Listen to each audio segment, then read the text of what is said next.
Night gathers in the quiet way it always does, not as a curtain falling but as a gradual softening of edges, a slow dimming of the world until even familiar rooms feel slightly unmoored, and somewhere behind closed eyelids the brain begins its oldest ritual, loosening its grip on the outer day and turning, almost imperceptibly, toward a private interior sky. In the simplest scientific telling, dreams are not messages from elsewhere so much as the mind's way of cleaning, sorting, and reweaving what waking life has frayed, because sleep is not a blank pause but a biologically active state in which memory traces are stabilized and reorganized, and in which emotion-laden experiences can be processed in ways that change how they feel the next morning.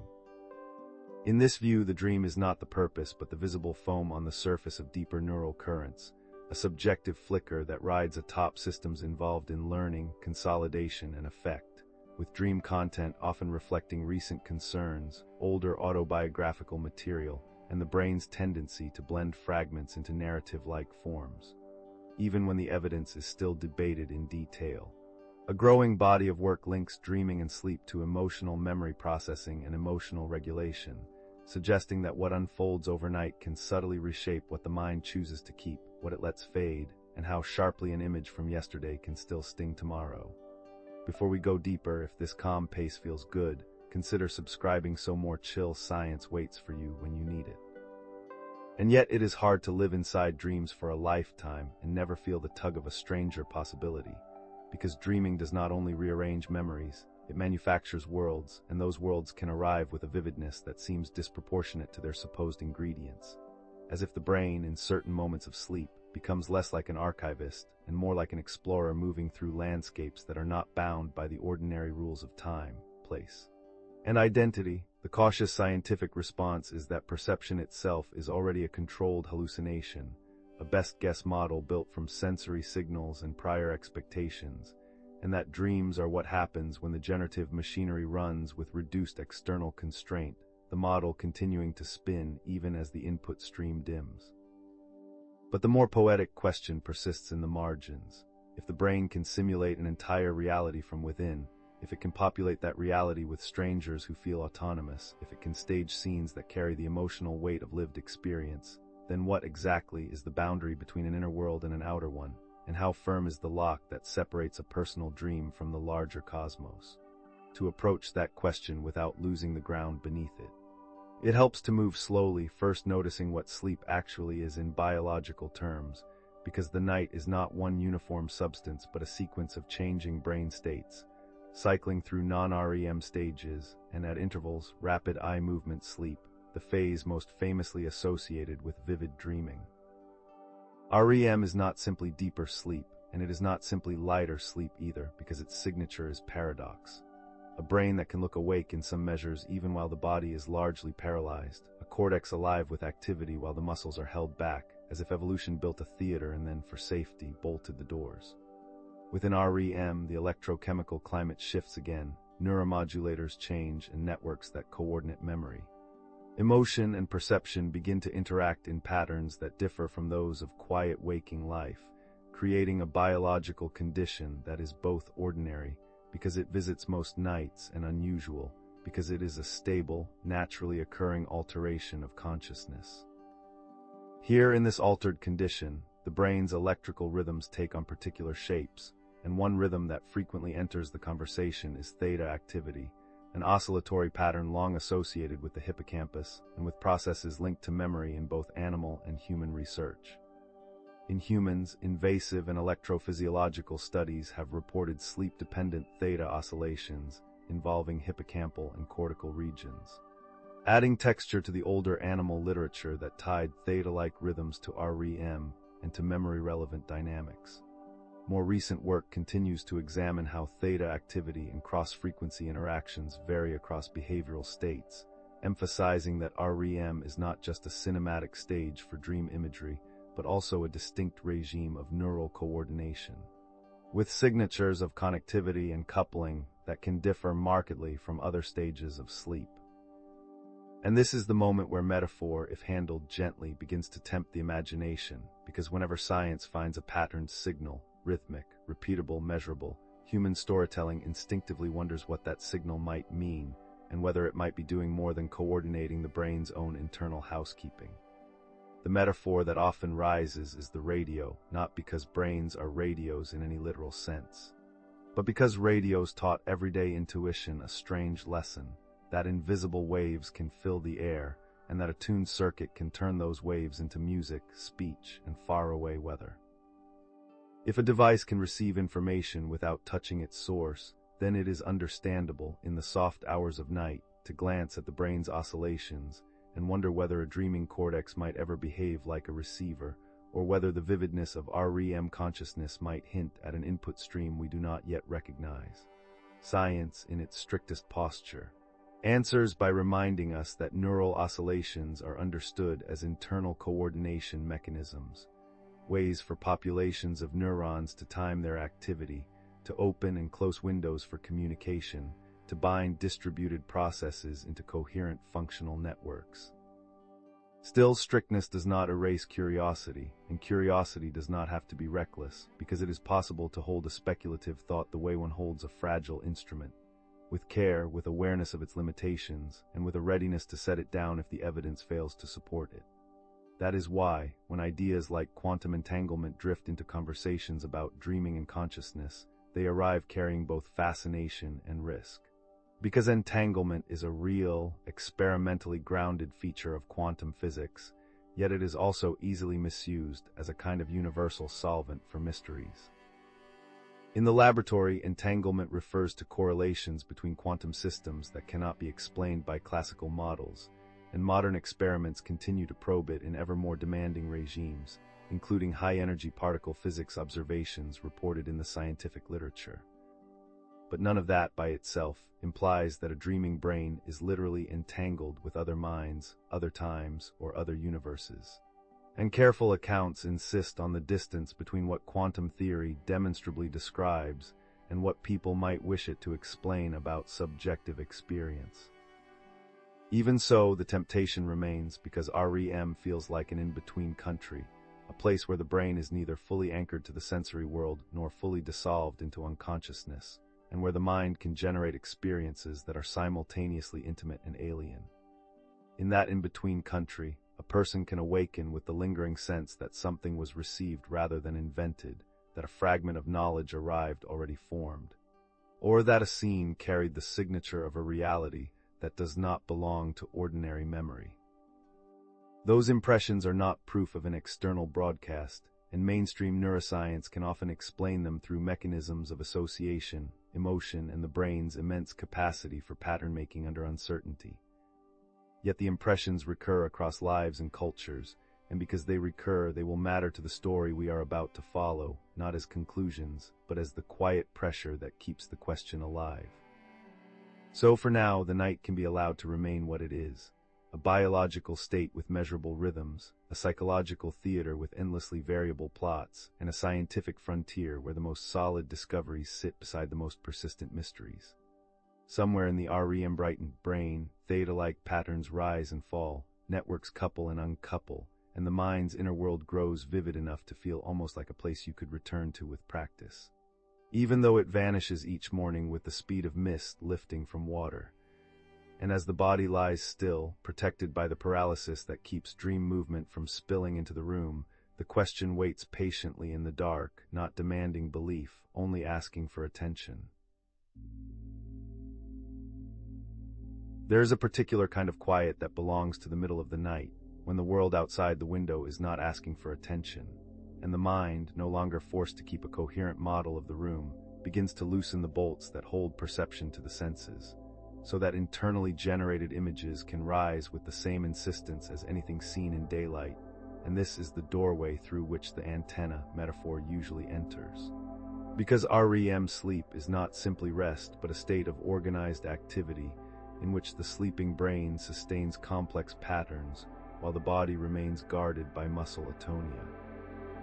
In this state, electrical rhythms shift, and among the rhythms most often discussed is theta,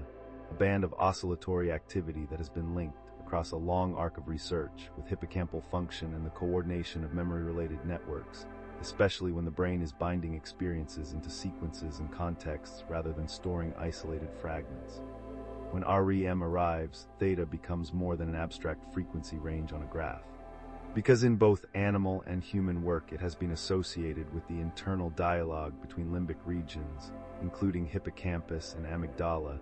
in a way that fits the emotional tone so many dreams carry, not as a poetic coincidence, but as a plausible signature of the circuitry involved. Even the simple fact of whether a dream will be remembered after waking can be tied to these rhythms, because reviews of EEG work on dream recall describe frontal theta activity in the moments before awakening as predictive of successful recall, in a manner that echoes theta's role in episodic memory retrieval during waking life, as though the brain's file-saving conditions sometimes persist into sleep. None of this requires anything supernatural. And yet it naturally invites the mind to ask why a frequency that helps coordinate memory also appears during the most immersive internal simulations the brain can generate, and whether coordination might sometimes feel from the inside like reception. Before we move on, if you like learning this way, you can quietly hit subscribe so you don't lose this channel later. To make the antenna metaphor more precise, it helps to slow down and examine what a receiver actually does, because a radio is not magical. It is a system that resonates with patterns already present in the environment, filtering and amplifying them until they become an intelligible signal. And in that sense, the metaphor has a legitimate psychological power, since REM sleep is a condition in which the brain changes its filters and amplifiers, loosening certain constraints while tightening others, until stray fragments of memory and emotion can combine into narratives that feel as if they are arriving from somewhere beyond deliberate control. The danger comes when the metaphor is treated as a mechanism, because brain oscillations, including theta, are widely understood as internal coordination signals that help large populations of neurons time their activity, allowing information to be integrated across regions without implying that an external source is being decoded. And yet, if the goal is not to prove a portal, but to understand why the portal idea keeps reappearing, it is worth noticing that REM sleep is an engineered kind of isolation. Sensory input is reduced, the body is largely immobilized, and the cortex is left to converse with memory systems and emotional circuits in a loop that can become so vivid it masquerades as a second world. In that internally focused environment, even ordinary biological processes can take on the subjective flavor of a transmission, because the brain's predictive machinery is still running, but it is running without the usual corrective feedback of the senses, and so it can treat its own internally generated signals as if they were evidence arriving from elsewhere. When people describe dreams as messages, it may reflect this structural fact of the state itself. That REM is a condition of high narrative generation combined with reduced external constraint, and that combination is exactly what makes the experiences feel both intimate and alien. From there, the story often drifts toward quantum language, partly because frequency sounds like physics, and partly because quantum mechanics has become, in popular imagination, a kind of synonym for the mysterious, so that entanglement is invoked as a bridge between minds, between times, or between realities, even though the formal phenomenon is more limited than the metaphor suggests, and does not function as a simple channel for sending usable information faster than light. In serious discussions of quantum consciousness, one of the most cited proposals is the ORCH, or framework associated with Penrose and Hameroff, which speculates that quantum processes in neuronal microtubules could contribute to conscious experience, and it remains scientifically controversial, debated across physics and neuroscience, and frequently treated as speculative rather than established brain mechanism. A central challenge for such proposals is decoherence, the tendency for delicate quantum states to be disrupted by interaction with warm, wet, noisy environments like living tissue. In a widely cited calculation, Tegmark argued that the relevant degrees of freedom for cognition should be treated as classical because estimated decoherence times in neural settings would be far shorter than the timescales of neuron firing or proposed microtubule excitations, concluding that there is nothing fundamentally wrong with classical approaches to neural computation. That critique does not close the door on every possible quantum effect in biology, because quantum biology exists as a real field and certain quantum phenomena have been studied in specific biological contexts, but it does set a sober constraint on the most expansive claims, especially those that leap from quantum exists in nature to the brain is a quantum receiver for other realities. In the calm light of this constraint, the most responsible way to hold the idea is not as a conclusion, but as a question shaped like a dream itself. If REM sleep changes the brain's internal coordination, if theta rhythms help bind memory and emotion into coherent sequences, and if the subjective experience of that binding can feel like contact with something beyond the self, then perhaps the true wonder is not that the brain is literally broadcasting across dimensions, but that it can generate from its own tissue and time a convincing sense of elsewhere, and do so night after night with such artistry that waking life has, across cultures and centuries, struggled to decide whether the dream is a mirror, a workshop, or a window. There is a moment, usually not remembered, when a dream is still forming and has not yet declared itself as a story, when it is only a shimmer of feeling and a few scattered images moving through a brain that is busy synchronizing its own conversations. And if waking life could lean close enough to listen, it would hear not prophecy but process, a living system searching for coherence in the dark. And still, when morning comes, people often carry back something more pointed than process, a memory that feels like it arrived with intent, as if the night delivered a message rather than a collage. And this is where the oldest, most persistent dream questions return, not as academic puzzles, but as personal disturbances that can linger for years. In ordinary conversation, these disturbances gather under familiar labels: premonition dreams, shared dreams, warnings, visitations. And the striking thing is not that they exist, because human imagination will always make room for the uncanny, but that they appear in so many different lives and cultures with such consistent emotional force that they become difficult to dismiss as mere novelty. In contemporary sleep writing, precognitive or premonition dreams are typically defined not as any dream that seems to match an event later on, but as dreams that would need to be recorded or reported before the event, contain enough unique detail to be unlikely by chance, and not be explainable as a self-fulfilling prophecy or as something influenced by existing knowledge. Even with those constraints stated, the same sources often note that there is little scientific evidence that dreams can literally predict the future, while also acknowledging that many people report having had at least one dream that felt predictive in their lifetime. The night, after all, produces a vast quantity of content, hours of dreaming across weeks and months, and it only takes a few moments of coincidence, a few narrative overlaps between what was imagined and what later occurred, to create a powerful sense that something has reached across time. What makes these experiences so convincing is not only the match itself, but the way the brain treats a match when it happens, because selective recall can tilt memory toward the hits and away from the misses, so that dreams that came true become polished and retold, while the countless dreams that did not align with anything are allowed to dissolve back into anonymity. Add to that the mind's tolerance for ambiguity, its willingness to interpret a hazy symbol as a clear sign after the fact, and coincidence becomes a kind of cognitive lens, turning scattered night imagery into a retrospective narrative of forewarning. In this light, a premonition dream can be understood not as a broadcast from elsewhere, but as a meeting point between a brain that is constantly generating possibilities and a world that eventually provides, by chance or by subtle preparation, an event that fits one of them.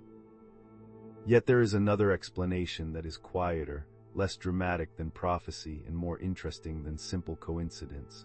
and it rests on the fact that the brain is always learning without announcing that it is learning, always picking up fragments of information and patterns of risk that never rise to the level of explicit awareness. A peer-reviewed study examining what it called the implicit processing hypothesis proposed that seemingly precognitive dreams might arise when subtle environmental cues are processed unconsciously, and then manifest in dream content as an implicit inference, creating the impression of prediction once the waking event unfolds. In testing that idea, the researchers explored links between implicit learning, change detection, transliminality, and beliefs and experiences related to precognitive dreams, and they reported that their predictions about implicit learning and change detection were largely not supported, while also noting relationships involving transliminality and belief/experience measures. Even this kind of result, modest and mixed as it is, helps anchor the discussion in a realistic place, because it suggests that if premonition dreams exist as a common human report, they may not reduce neatly to a single cognitive skill like implicit learning, but instead may reflect a blend of personality factors, pattern-seeking tendencies, and the ordinary way dreams incorporate waking concerns into symbolic scenes. The idea does not require time running backward. It only requires that the sleeping mind can integrate unspoken cues, an overheard tone, a subtle schedule change, a body's slight malaise, into imagery before the waking mind has admitted what it already suspects. In that sense, the dream is not a telescope into the future, but a workshop where intuition is allowed to speak in pictures. When people describe shared dreams, or dreams that appear to overlap between individuals, the scientific footing becomes even more delicate, because the raw material is almost always retrospective narrative, shaped by conversation and memory, and the human tendency to find correspondence grows stronger when two people compare notes and discover a few similar images inside two very large, very variable internal stories. Still, it is worth lingering with the fact that cultures have long treated dreaming as something more social and more porous than modern Western common sense tends to allow, because anthropology repeatedly documents that dreams can be approached as sources of knowledge, divination, and power, and as experiences situated at the boundary between the real and the imagined, rather than sealed inside private psychology.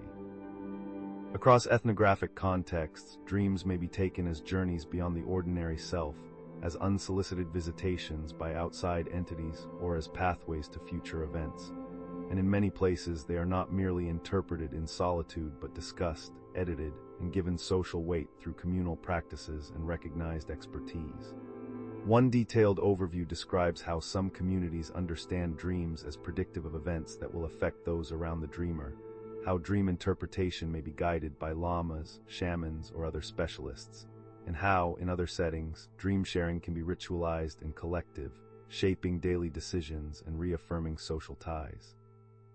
The same work also describes a broader motif in which dreams are entwined with religiosity and the transcendent, treated as portals to spirits, ancestors, gods, the dead, or other than human beings, and used to validate cosmological knowledge or guide moral life in ways that are experientially compelling for the dreamer and socially consequential for the group. In such contexts, a dream that feels like it came from beyond is not an anomaly to be explained away, but a normal category of reality, one that can coexist with practical life because the culture has made a place for it. This is the soft paradox that keeps the question alive. Even when modern science emphasizes that there is little evidence dreams literally predict the future, the human world continues to produce dream reports that feel, to the person who had them, like contact with something outside ordinary time, and it continues to produce cultural systems that treat those reports with seriousness rather than embarrassment. The careful stance is to honor the experience without granting it more certainty than the evidence can support, to admit that coincidence and selective recall can sculpt convincing stories, while also admitting that the brain's unconscious inferences can sometimes outrun conscious explanation and arrive first in the language of dream. And if the night is approached this way, neither as a supernatural hotline nor as meaningless static, then the anecdotes become less like proofs and more like signals of an open question, what the dreaming brain is capable of constructing and how easily construction can feel from the inside like reception. For now, the most honest place to rest is in that uncertainty itself, listening to the hush behind the story and noticing how the mind, when freed from daylight's demands, can make even ordinary cognition resemble a whisper from far away. When the mind reaches for the multiverse, it is often because the ordinary scale of a single lifetime begins to feel too small for what certain dreams seem to imply, as though the night has brushed against a larger architecture than the daylight self is built to hold, and so the imagination goes looking for a cosmology spacious enough to contain that feeling without crushing it. In physics, the word multiverse does not refer to one single, agreed-upon model, but to a family of ideas in which what is usually called the universe is no longer the whole story, either because space keeps spawning new regions with distinct histories, or because quantum events are described as branching into effectively independent outcomes, or because deeper theories suggest more dimensions and more possibilities than the three of space, and one of time that human senses evolved to navigate. One of the most discussed routes to this broader picture comes from cosmic inflation, the hypothesis that in the very early universe a particular kind of high-energy state drove an epoch of accelerated expansion that can help explain why the observable universe is so large, so nearly uniform, and so close to spatially flat. In Alan Guthrie's extended treatment of inflation, the essential mechanism is laid out with the calm practicality of field theory and general relativity, and then, almost as an aftertaste, the idea of eternal inflation appears, in which inflation does not end everywhere at once but continues in some regions even as it stops in others, leading to the continual production of pocket universes, many of which would remain forever beyond any possible observational reach.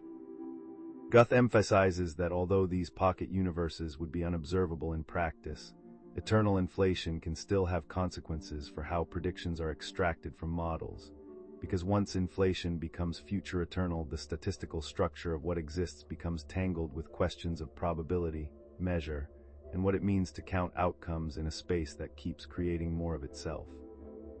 In that picture, a single observable cosmos becomes something like a shoreline cut from a far larger sea, and the sea may contain other shores whose light will never arrive here, not because they are supernatural, but because the geometry and expansion of spacetime forbid contact. Even a brief, public-facing summary of the idea can sound almost dreamlike. And the University of Cambridge's account of Stephen Hawking's final work notes that the usual eternal inflation story leads to a kind of infinite, fractal mosaic of pocket regions, while also framing the topic as an active area of theoretical debate rather than a settled empirical fact. A second route to a multiverse-like picture arises not from cosmology but from quantum mechanics, where the mathematics that governs microscopic systems can yield superpositions that do not sit comfortably with the single, definite world that consciousness seems to inhabit. Here the key word is decoherence, the process by which interaction with an environment destroys the interference between components of a quantum superposition, leaving certain stable pointer states that behave, for all practical purposes, like the classical realities human brains are built to track. Jerk's review describes how this environment-induced monitoring selects preferred states through einselection, how those states can spread their records into the environment, and how the stability and redundancy of such records help explain why the world appears classical, even though its underlying description is quantum.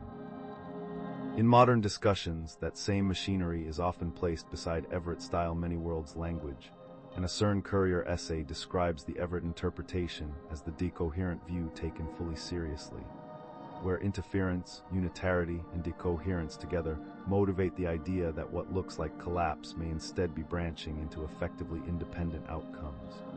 This does not mean that physics has confirmed an ensemble of parallel worlds in the way science fiction imagines them,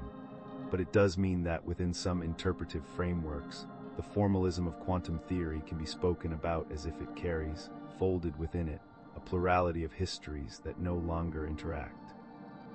The important point for the atmosphere of our question is that serious physics can generate legitimate reasons to talk about other branches or other regions, even while admitting that such talk may remain interpretive, indirect, or constrained by what can be measured. Once these ideas are placed on the table, the mind's temptation becomes understandable, because the dreaming state already feels like a soft kind of branching, a nightly loosening of the single narrative line, and it invites a daring thought experiment.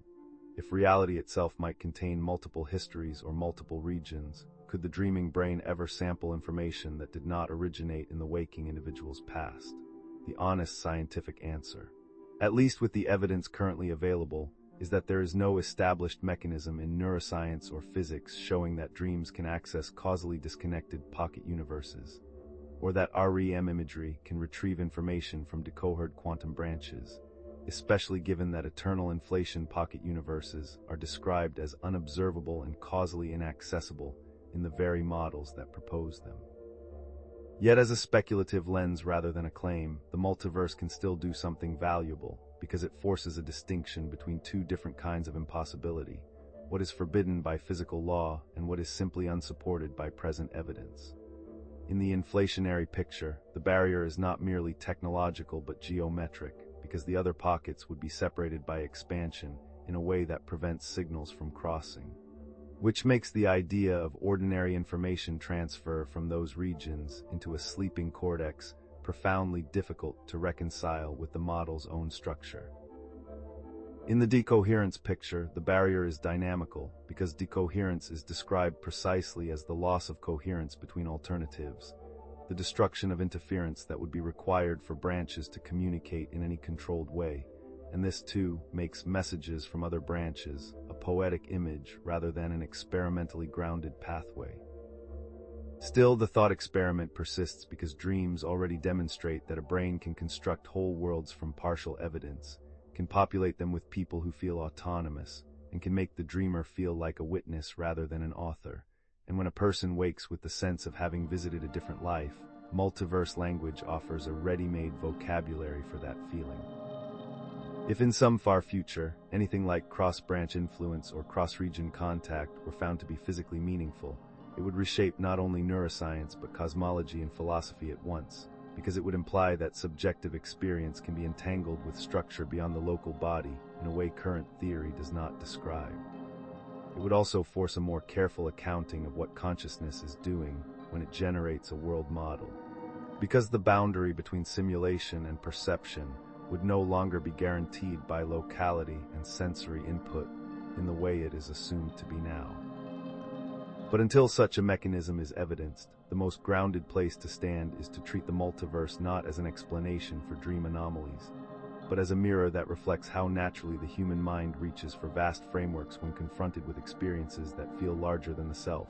and how science, too, sometimes must speak in vast frameworks when it follows its own equations to their quiet, unsettling implications. And so, for now, the multiverse remains a kind of distant coastline in the conceptual fog, a real product of serious theoretical reasoning in some models and interpretations, but still far enough away that the mind, when it dreams of it, is mostly dreaming of its own longing for a reality with more rooms than the waking day can see.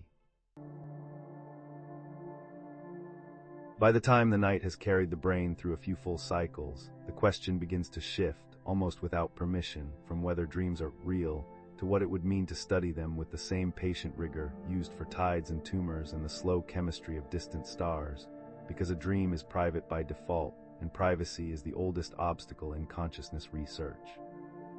Yet the obstacle has never been absolute, only practical, and in the last few decades the practical tools have become gentler, more precise, and strangely intimate, as if the laboratory has learned to step more quietly into the sleeping room. The traditional backbone is still polysomnography, the careful scoring of sleep by EEG and eye movements and muscle tone that allows researchers to say, with reasonable confidence, not just that someone is asleep, but that they are in REM, with its characteristic physiology and rapid eye movements beneath closed lids. Once that scaffolding is in place, the modern frontier begins to look less like metaphysics and more like engineering. Questions about timing, about signals, about whether an experience can be sampled without destroying it, about whether the mind's drifting inner narrative can be nudged, not into obedience, but into a slightly different path. One of the most striking developments is that dream content, long treated as unmeasurable except through later speech, has begun to yield faint objective correlates when brain activity is measured and compared to waking representations. In a now widely discussed study, Horikawa and colleagues used fMRI patterns during the sleep onset period and trained machine learning models with waking visual responses and dream reports to predict categories of visual imagery, reporting that decoding models showed accurate classification and identification of contents, and concluding that specific visual experience during sleep is represented by activity patterns shared with stimulus perception. Even the way the science journal summary frames it is revealing, because it suggests that the dream's visual content is not encoded in an entirely separate dream language, but appears to recruit the same neural substrate that supports waking perception, which makes dreaming feel less like an exotic transmission and more like the brain reusing its own perceptual machinery in the absence of external input. That does not mean the machine is reading a dream the way a camera reads a landscape, and it does not dissolve the mystery of subjectivity. but it does change the atmosphere of the question, because it implies that dreams can be approached, at least in part, as patterns that leave traces in the same representational spaces the brain uses while awake. The implications are quiet and far-reaching. If dream imagery can be decoded at the level of categories under carefully constrained conditions, then the boundary between inner life and measurable brain state is not a wall, but a gradient, and gradients invite refinement rather than surrender. A different branch of the frontier turns from decoding to influence, not in the sense of controlling what someone dreams in a cinematic way, but in the subtler sense of biasing what the sleeping brain reactivates. Targeted memory reactivation, often abbreviated TMR, refers to a general approach in which cues such as odors or sounds are paired with learning while awake and then represented during sleep, with the goal of nudging reactivation and consolidation processes in a particular direction. Recent review-style writing on TMR emphasizes this basic logic of associating specific cues with learning and then using those cues during sleep, while also treating the field as active and nuanced rather than a settled recipe, because effects can depend on sleep stage, task type, cue timing, and individual differences. In the background of that work is a sober, almost tender premise. The sleeping brain is not inert, and if it is already replaying, integrating, and stabilizing memories, then a gentle cue might function less like an external command and more like a hint, encouraging a particular memory trace to surface in the night's internal traffic. In the story being built here, this matters because it offers a grounded alternative to the idea of dreams as dimensional broadcasts. The dream may feel like it comes from elsewhere, but researchers can sometimes show that what rises into sleep is linked to what was planted, emotionally or perceptually, in the day. And in a strange way, this does not shrink the dream. It makes it more intimate, because it suggests that the brain's nightly worlds are not only random fireworks, but are responsive to meaning, to association, to the soft weights of memory that can be touched by something as simple as a sound. Then there is the line of research that feels, to many people, the most like science fiction, and yet is described in the careful, qualified language of experiment, the attempt to communicate with a dreamer during an ongoing dream. A 2021 paper in Current Biology reported real-time dialogue between experimenters and dreamers during polysomnographically verified REM sleep in multiple laboratories, using simple questions and requiring responses that could be signaled through pre-agreed eye movement patterns or facial muscle signals, demonstrating that two-way communication is sometimes possible during ongoing lucid dreams.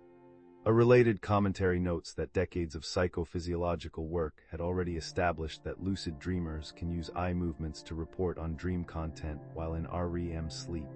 and frames the newer work as an extension showing that sensory input is not completely suppressed, allowing limited interaction while dreaming. The details matter because the achievement is not that dreams become transparent or that the dreamer becomes fully awake, but that the boundary is a little more permeable than once assumed, and that permeability can be measured, timed, and repeated in a lab, even if responses are intermittent and the dialogue remains constrained. For a story about other dimensions, this is a pivotal point because it shows that the dream state is not a sealed chamber. It is a condition of altered gating where some information can still pass inward and some intention can still pass outward, and where the dreamer can sometimes remain inside the dream's world while also holding a thread of agreement with the waking room. When all of these threads are held together, decoding approaches that compare sleep imagery to waking visual representations, cueing methods that bias reactivation, and lucid dream communication paradigms that open a narrow channel between worlds, the future of dream research begins to look less like a hunt for supernatural evidence and more like a gradual narrowing of uncertainty. It is a future in which consciousness is approached the way other complex biological phenomena are approached, with better sensors, cleaner statistics, careful replication, and a willingness to admit what cannot yet be measured. And yet, for the person listening in the dark, there is still room for the older wonder, because even if dreams are not proven to be portals to parallel dimensions, they remain one of the only places where a human being can inhabit a convincing reality generated entirely from within, feel the emotions of it as if they were earned in an external world, and wake carrying fragments that alter the day. The question then does not have to be whether the brain is literally broadcasting into other dimensions. The quieter and perhaps more enduring question is what it means that the brain can so reliably construct the felt presence of other worlds, and what else might be possible as the instruments grow sensitive enough to listen without waking the dream. In the meantime, the next time sleep arrives like a tide and REM begins to move behind the eyes, it may be enough to notice, with calm curiosity, that the mind is about to become both the traveler and the terrain, and that whatever it receives in that place will feel, for a little while, like truth. If the earlier centuries of dream inquiry were built mostly from memory, confession, and myth, then the present century is beginning to build its questions out of timing, because timing is the one thing the sleeping brain cannot easily hide, and it is also the one thing instruments can touch without demanding an answer in words. In the lab, sleep is already a choreography of recognizable stages that can be tracked with EEG and eye movements. And once that choreography is visible, researchers can begin to do something both delicate and consequential. They can wait for a particular rhythm to rise, and then introduce a stimulus so precisely placed in time that it becomes less like an interruption and more like a small ripple added to an ongoing wave. Closed-loop auditory stimulation, often discussed in relation to the slow oscillations of deep non-REM sleep, uses real-time detection of the brain's endogenous rhythm so that sound pulses can be delivered in phase with specific portions of the slow oscillation cycle, an approach that has been explored as a way to enhance slow oscillatory activity and the coupling between slow oscillations and spindles, rhythms implicated in sleep-dependent memory processing. Reviews of this closed-loop stimulation approach emphasize that it is both a method and a question, because while many studies show robust physiological effects on slow-wave activity, the translation to consistent benefits on cognition can vary with protocol details, participant characteristics, and the complexity of what is being measured as memory. Even a small pilot study applying closed-loop auditory stimulation in a clinical context, such as chronic insomnia, framed the technique as feasible, but noted high variance in efficacy and did not find changes in sleep macrostructure or sleep-dependent memory consolidation. A reminder that the sleeping brain is not a uniform instrument that responds the same way in every body, and that engineering a rhythm is not the same as engineering a life. In the background of these efforts, there is an important philosophical shift that arrives almost unnoticed. Sleep is not being treated merely as a passive state in which the brain does its private work, but as a dynamical regime that can be interacted with, shaped in small ways, and studied through causal perturbations rather than observation alone. If you're still here at the end, thank you, if this helped you relax and learn. Tapping like and subscribing is the simplest way to support more episodes like this. This matters for dreams, even when the stimulation is aimed at non-REM rhythms rather than REM imagery, because it suggests that the night is becoming experimentally accessible without being torn open, that it is possible to add a controlled influence and watch how the system responds, and that response can be measured in physiology, performance, and sometimes subjective report. There is a certain gentleness to the best versions of this science. Not because the questions are small, but because the interventions are small, and their smallness is a kind of respect. A recognition that consciousness is not an on-off switch, but a living continuum, and that pushing too hard collapses the very state being studied. In older metaphors, a dream was a sealed letter, opened only by the dreamer after waking, and interpreted with all the distortions of hindsight. Now the letter begins to look like a process unfolding in real time, sometimes touchable, sometimes biasable, sometimes even briefly conversational, as earlier work on lucid dreaming and real-time dialogue has already shown in constrained ways. The more this becomes possible, the less the dream resembles a message arriving from outside physics, and the more it resembles a sophisticated internal simulation that can nonetheless be coupled, faintly, to the environment when the timing is right and the channels are agreed upon. At the same time, the frontier is moving out of the lab and into bedrooms, not as a replacement for clinical polysomnography, but as a widening of what can be observed at scale, across many nights, in ordinary life where stress, light, temperature, and routine create the true ecological context of sleep. Consumer and research wearables are an imperfect bridge. And validation studies have repeatedly shown that devices can estimate global sleep measures like total sleep time with reasonable performance in some settings, while struggling with finer details like sleep stage classification, particularly when compared against EEG-based reference systems or full polysomnography. A 2019 validation study comparing a Fitbit device to a portable single-channel EEG in free-living conditions reported high sensitivity for sleep but lower specificity for wake, and also reported significant bias for time spent in specific sleep stages, a pattern that captures the larger theme. It is easier to know that a person slept than to know exactly what kind of sleep they were in moment by moment. A broader review in 2024 discussing reliability in wearable sleep staging points out that there is a recognized need for validation standards for consumer sleep technologies, and that epoch-by-epoch comparisons against reference methods remain a key benchmark when stage classification claims are made. When these devices are discussed in dream contexts, the temptation is to imagine a near future where every dream is captured, timestamped, and decoded, but the more sober and in some ways more beautiful truth is that the data are still partial, and partial data force careful humility because the mind's inner life cannot be reduced to stage labels alone. Still, even partial signals can change how people relate to their own nights, making patterns visible where there was once only a feeling of good or bad sleep, and this visibility may eventually create new ways to study how dream frequency, dream effect, or dream recall relate to physiology across long timescales, rather than across a single lab nap. And then there is a frontier that is not primarily about measuring dreams or decoding them, but about helping people reshape the emotional consequences of what they dream, which is perhaps the most ethically grounded form of dream intervention because it begins from suffering rather than curiosity. Nightmares, especially in the context of trauma, can turn sleep into a place of dread rather than restoration, and in that setting the question of dreams becomes urgent in a different way. Not are they other worlds, but how can the mind be helped when its own simulations become hostile?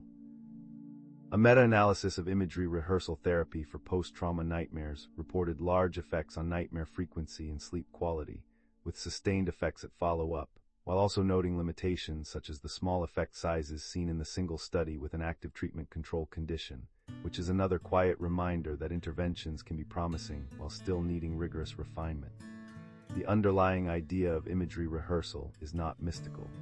It is almost the opposite, a deliberate waking practice of revising the nightmare script, changing the ending or the emotional contour, so that the brain has an alternate pathway to rehearse. And this suggests that the dream is not only something that happens to a person, but sometimes something that can be renegotiated with patience and repetition. In a story about dimensional broadcasts, this therapeutic angle may seem like a detour, but it is actually central because it emphasizes that whatever dreams are, they are embedded in biology and memory and emotion strongly enough that systematic psychological methods can change them, which places at least part of the phenomenon firmly inside the mind-brain system rather than outside it. As these technologies and methods accumulate, closed-loop stimulation that nudges rhythms in real time, wearables that extend observation beyond the lab, decoding models that connect sleep imagery to waking representations, and therapies that reshape the emotional imprint of dream content, the next frontier begins to look less like a single breakthrough and more like a gradual increase in resolution. Increased resolution does not eliminate wonder, it relocates it. Because the more clearly the brain's nightly activity can be mapped, the more extraordinary it becomes that such mapping still fails to capture the felt presence of the dream from within, that private atmosphere of being somewhere else, under other rules, with an emotional weight that can linger into the afternoon. This is where the idea of other dimensions continues to function, not as a verified explanation, but as a kind of psychological truth about the experience. The dream feels dimensional because it is immersive, because it is internally coherent enough to be lived, because it recruits the same perceptual machinery that waking uses to make a world. And perhaps the calmest way to hold the question is to let both kinds of reality stand side by side for a moment. The measurable rhythms and signals that science can track, and the immeasurable intimacy of the dream as it is lived, both unfolding each night in the same skull, under the same blanket, while the rest of the universe quietly keeps its distance. In the end, the most interesting shift may not be that science is getting closer to the dream, but that it is learning how to approach the dream without turning it into something else, because the moment a sleeper is fully awakened, the dream is already gone, and what remains is a narrative fragment stitched together by waking language. The newest tools, however, are beginning to meet the dream at its edges, where it is still forming, still pliable, still close enough to physiology that a sensor can register its timing, and a carefully chosen cue can sometimes lean it toward one theme rather than another. One of the clearest examples comes not from REM but from the twilight of sleep onset, that thin hypnagogic boundary where perception, memory, and imagination blur into a single drifting current, and where targeted dream incubation has been explored using a wearable system called Dormio, designed to detect sleep onset and deliver repeated auditory prompts that can be incorporated into hypnagogic dream reports. The Dormio paper describes this as a protocol for serial dream incubation at sleep onset and frames it as a tool for controlled experimentation on dream content, an attempt to place some gentle handles on an experience that has traditionally slipped through every grasp. A later controlled study of targeted dream incubation at sleep onset reported that incubating N1 dream content could increase creative performance on a post-sleep task, offering a cautiously framed suggestion that guiding early dream imagery might shape waking cognition in measurable ways. This is not, on its face, a story about other dimensions, and yet it touches the same longing because it implies that dreams are not merely the brain's exhaust, but a generative mode that can be steered slightly, as though the mind, given the right conditions, can be invited to explore certain regions of its own possibility space. And then, almost inevitably, the question becomes not only what can be done, but what should be done, because once the night is treated as a domain for engineering, the dream becomes more than a private spectacle and begins to resemble a vulnerable interface. In the broad neuroethics literature, concerns about interventions that alter memory are often framed around identity, authenticity, and the coherence of personal narrative, because memory is not simply data storage but part of the scaffolding of the self. A Frontiers in Psychology article on ethical ramifications of memory neuromodulation via implantable neurotechnologies discusses potential identity harms and moral disruptions that could arise when the emotional component or meaning of memories is altered, even when intentions are therapeutic. Dream manipulation in the gentle forms used today, brief cues, sleep onset prompts, targeted reactivation protocols, sits far from the dramatic image of rewriting a person's life, but the ethical art can still be seen from here faintly, the way a distant coastline can be seen from a calm sea at night. If it becomes possible to direct dream themes reliably, to strengthen or soften particular memories during sleep, or to shape emotional tone at scale, then questions of consent, transparency, and ownership of inner experience stop being philosophical ornaments and become practical necessities. The future of dream research, in other words, is not only a future of better sensors and better decoding, but a future of better boundaries, because intimacy is the substance being studied, and intimacy is easily harmed when treated carelessly. There is also quietly a conceptual frontier that may matter as much as any device, because it offers a way to understand why dreams feel like worlds, why they can feel received rather than invented, and why the mind sometimes wakes with the sense of having visited a place that was not simply an echo of yesterday. Predictive processing accounts of cognition describe the brain as a generator of perceptual hypotheses, continuously balancing prior expectations with incoming sensory signals, and this style of framework has been used as a bridge between older dream theories and contemporary neuroscience, precisely because it treats perception itself as a kind of controlled hallucination constrained by evidence. In a review discussing converging theories on dreaming and predictive processing, the authors argue that when external sensory input is strongly restricted, as it is in sleep, the balance can shift toward internally driven generative activity, allowing scenarios less tethered to the rules of everyday perception. In that framing, dreams do not need to come from other dimensions to feel dimensional, because the waking sense of this is real is, in part, a feeling generated when the brain's model fits its sensory evidence well, and in dreams the model can run on its own momentum, borrowing the brain's reality-making machinery while borrowing much less constraint. The The dream becomes not a broadcast, but an internally coherent simulation produced by the same inferential engine that builds the waking world, which explains why it can carry the texture of presence so convincingly, even when its logic is impossible. This does not answer every anomaly, and it does not tell a person what to do with a dream that seems to warn them, or reunite them, or show them something they did not know they knew. But it does offer a grounded way to honor the experience without pretending it has already been solved. So when the phrase other dimensions returns, it can be held more gently now, not as a claim that demands proof, but as an image that captures a real phenomenology. The sensation of stepping into a world with different causal rules, different emotional gravity, different geography, while the body lies still and the brain's rhythms cycle through their ancient pattern. It is possible at the same time to accept what current evidence supports, that dreams are intimately tied to memory, emotion, and the brain's generative capacities, and that the most robust pathways for influencing dream content discovered so far involve cues, associations, and the timing of sleep states.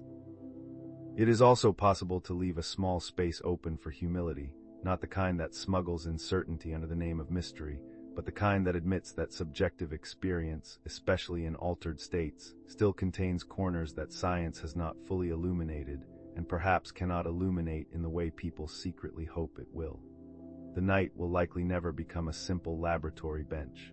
Because dreaming is not a single function, but a living braid of physiology, narrative, and meaning is the one variable that refuses to be standardized. And yet a calm wonder remains, because even if no signal ever crosses from a parallel universe into a sleeping cortex, the brain still performs a feat that is in its own way as astonishing as any cosmology. It builds worlds, it populates them, it makes them feel inhabited, and it lets a person practice being someone else, somewhere else under other rules, then returns them to the morning with only a few images clinging like dew. In that sense, the dream is already a kind of other dimension, not in space-time, but in the mind's capacity to generate reality, and the scientific task is to learn how that generation works without flattening it into a mere trick. The next time sleep arrives and the first strange images begin to gather, it may be worth listening as if the mind is tuning itself, not necessarily to the cosmos, but to the parts of experience that wakefulness usually drowns out, and asking with as much openness as skepticism what patterns are being rehearsed there, what fears are being softened, what hopes are being tested, and what quiet truths are being assembled out of fragments. And if in one of those dreams a door seems to open onto a place that feels unmistakably beyond the life that is being lived by day, the question to carry back is not whether it was real in the ordinary sense, but what it means that the brain can make the unreal feel like a world, and what someday that world-making power might allow us to understand about reality itself.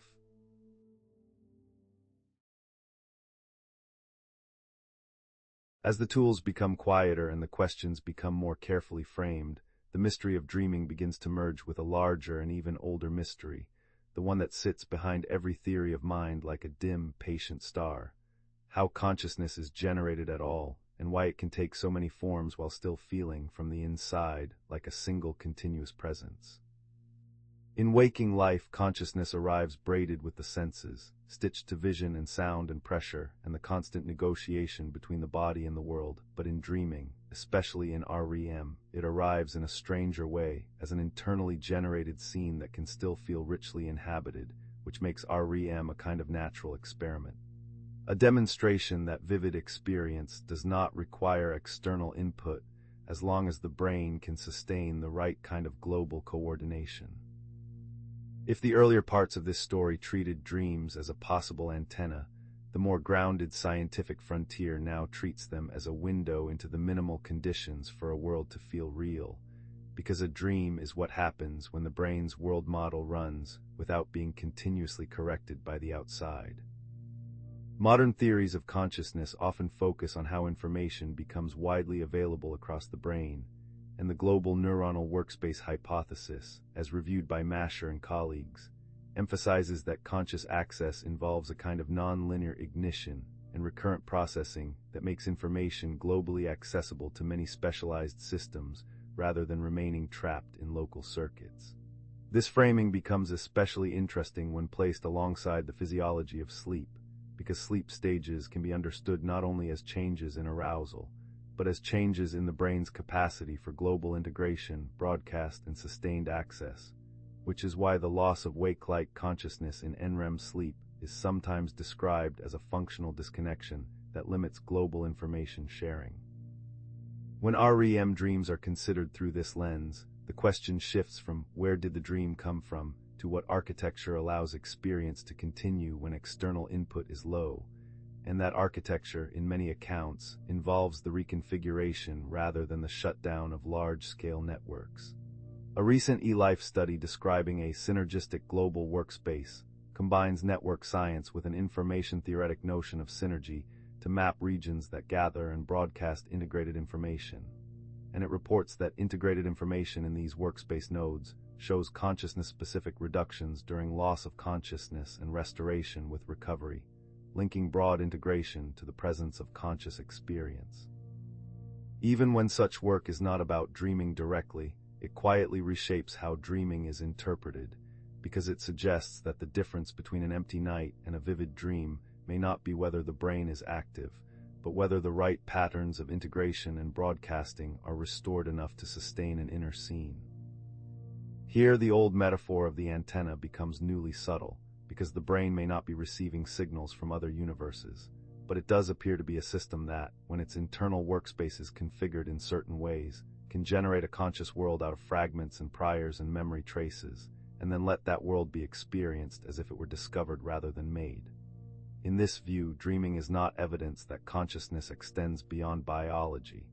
but it is evidence that biology is capable of producing a reality sense under conditions that would seem, from the waking perspective, too impoverished to support it.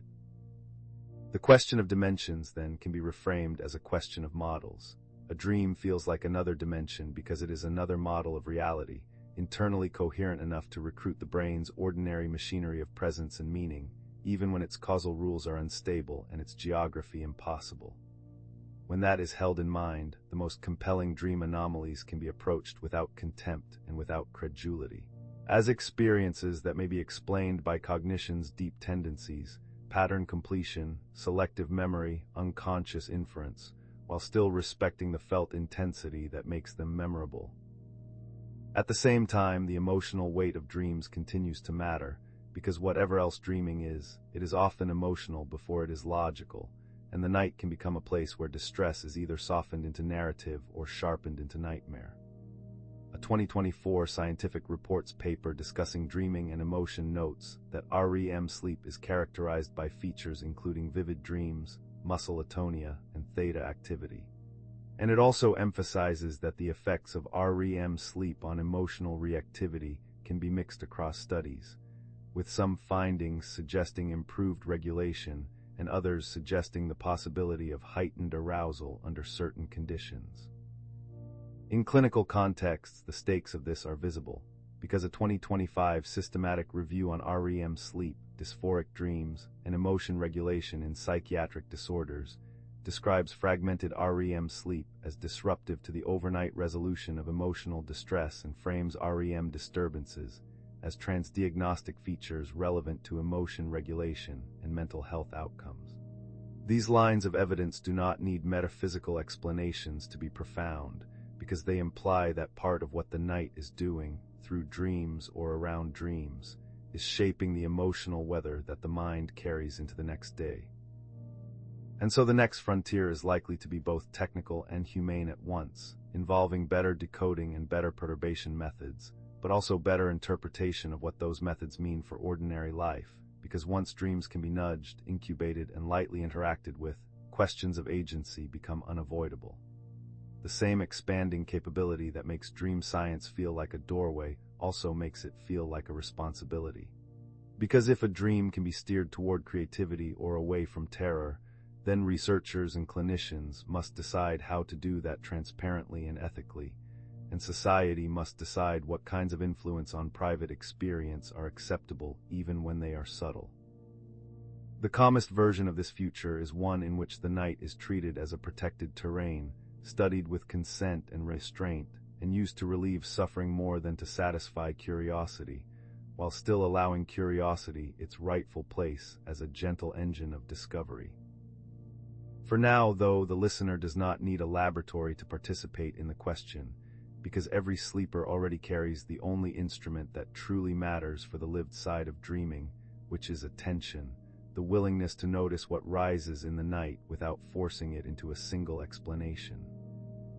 When a dream feels like a warning, it may be coincidence, or it may be the mind's quiet inference finally taking a shape that cannot be ignored. When a dream feels like another life, it may be the brain's generative model exploring a different path through the same emotional landscape, borrowing familiar faces and rearranging them into a world that feels foreign only because it is stitched from uncommon combinations. When a dream feels like a transmission, it may not be proof of other dimensions, but it is still a kind of message in the most literal biological sense, a packet of internally generated experience produced by a brain whose nightly task is to revise itself and prepare for whatever daylight demands next. And yet it is still worth letting the more audacious question sit quietly at the edge of the mind, not as a belief, but as a contemplative prompt, because science often advances by learning how to ask better questions without forcing premature answers. If the universe may be larger than what can be seen, and if consciousness may depend on patterns of integration that can flicker, fade, and return in different forms, then dreaming remains one of the most intimate places where those vast ideas touch ordinary life, a nightly reminder that reality is not only what is out there in space, but also what the brain can build when it is alone with itself in the dark. So tonight, when sleep begins to gather and the first images form like mist, what secrets could your dreams be broadcasting or receiving, and what might they reveal about the true nature of reality? In the quiet after a long night of ideas, when the mind has wandered from hippocampal rhythms to cosmological models and then back again to the small, intimate fact of a person breathing in a dark room, it can help to remember that the most powerful thing about dreaming is not how far it might reach, but how close it already is, how faithfully it returns, and how easily it vanishes if it is not met with care. A dream is often treated as a fragile visitor.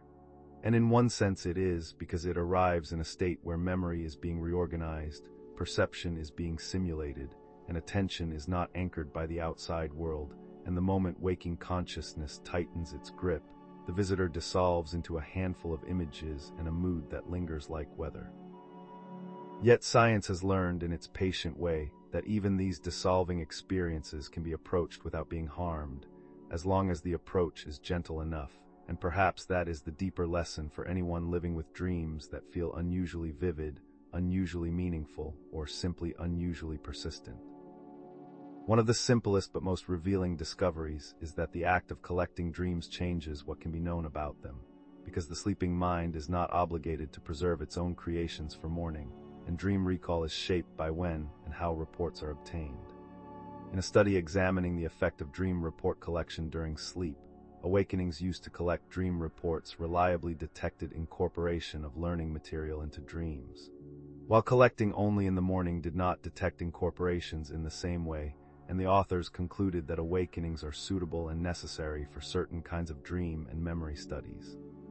The same work reported that awakenings reduced sleep efficiency and altered the distribution of sleep stages, yet did not generally disturb overnight memory retention. A quietly important point because it suggests that certain experimental intrusions can measurably change sleep architecture without necessarily erasing sleep's functional benefits. If you made it to the finish, I really appreciate you. If you want more slow, soothing science, liking the video and subscribing keeps the next one easy to find. It also reported that incorporation of learning stimuli into non-REM dreams, rather than REM dreams, predicted better overnight memory retention, hinting that the relationship between dreaming and memory processing may not map neatly onto the popular assumption that vivid REM dreaming is the primary arena for consolidation-relevant imagery. This is not a romantic result, but it is a clarifying one, because it shows how easily dream science can be bent by methodology, and how quickly easy conclusions can form when a phenomenon is measured only at the surface, long after the state has ended. In the soft light of this, even an ordinary practice like writing down a dream upon waking begins to feel less like a superstition and more like a small alignment with the reality that dream memory is state-dependent and timing-sensitive, and that what is not gathered soon may not be gathered at all.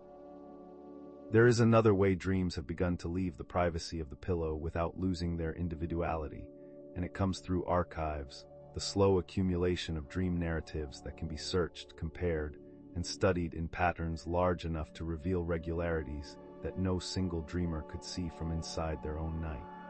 A classic paper describing Dream BankNet notes that it contains over 22,000 dream reports and argues that such a searchable archive can be used to generate findings about dream content, including analyses of social networks in dreams and thematic content patterns that relate to waking thought. When dreams are treated as data in this way, the goal is not to reduce them to numbers that erase meaning, but to build a second perspective alongside the first-person view, a wide-angle lens that can reveal what is common in the human mind's nocturnal storytelling and what varies with life history, personality, or circumstance. The existence of such databases quietly changes the philosophical mood around dreaming, because it suggests that the dream is not only a private mystery, but also a collective phenomenon, one that can be examined in the aggregate without stripping away its texture, and one that can reveal in a statistically grounded way how humans repeatedly construct certain kinds of scenes, fears, desires, conflicts, and social entanglements while asleep.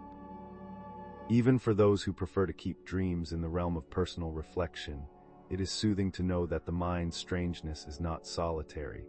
that the patterns of dream life have been observed in many thousands of other nights, in many other people, and that the categories of wonder and unease that rise in sleep belong to a species rather than an isolated self.